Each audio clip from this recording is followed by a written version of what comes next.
52 ప్రయారిటీల వరకు పోవాల్సి ఉంటుంది.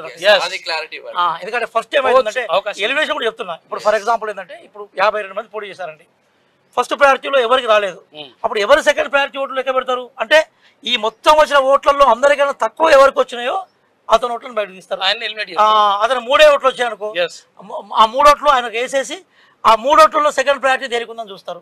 అది వీళ్ళు కలుపుతారు, కలిపినాక ఆయన ఎగిరిపోతాడు. అది ఇప్పుడు ఓవరాల్గా జరిగింది ఏంటంటే మనకు ప్రధానంగా ఎక్కువ ఓట్లు తీర్మానం తర్వాత రాకేష్ రెడ్డి తర్వాత బీజేపీకే ఉన్నాయి, ఈ 3 పార్టీల మధ్య ఉన్నాయి.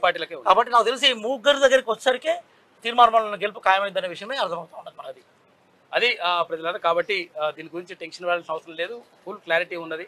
తర్వాత ఓట్ షేరింగ్ అనేటువంటిది కూడా అంటే క్లియర్గా జరిగిపోయింది. కాకపోతే ఏంటంటే కొన్ని ప్రలోభాలు కథలు కార్ఖానాలు ఇవన్నీ కూడా చేసిండ్రు. ఆ చేయడం బట్టే ఇప్పుడు ఇంతవరకు వచ్చింది, కానీ అసలు లేకపోతే అసలు యాక్చువల్గా ఈ పరిస్థితి కూడా రాకపోతుండే.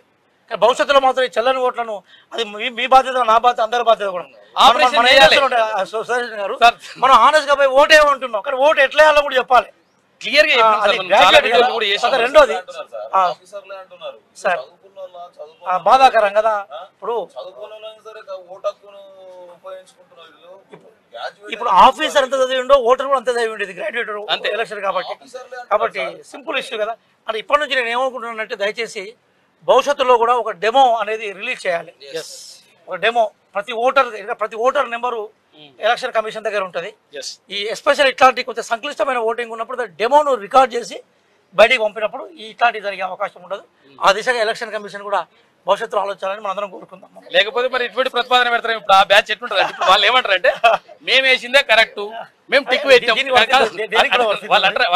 అంటే అనడం కాదు కదా. మనం భవిష్యత్తులో వాస్తవాలు చెప్పాలి. ఓట్ అనేది ప్రజాస్వామ్యానికి ఆక్సిజన్. సుదర్శన్, ఓటు లేకుంటే ప్రజాస్వామ్యం ఎక్కడిది అసలు జరిగేది. అందుకు ఆక్సిజన్, అది నువ్వు ఆక్సిజన్ పీల్చడమే నీకు తెలియకున్నప్పుడు నీ ఉనికి అర్థం లేదు కదా.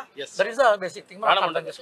రెస్పాన్సిబిలిటీ కూడా ఓటుకి వెళ్ళే ముందు ఒకసారి చూసుకోవాలి, తెలియకపోతే వేరే వాళ్ళని అడగాలి, తీసుకోవాలి, ఎలా చేయాలనేది తీసుకుంటే. అందుకోసమే జర్నీ జెఫర్సన్ అంటాడు ఏమంటాడంటే unless the people are aware the concept of democracy will not be successful అని అంటాడు. అంటే ప్రజలకు చైతన్యవంతం రాకుంటే ప్రజాస్వామ్యానికి అర్థమే ఉండదని చెప్తున్నాడు.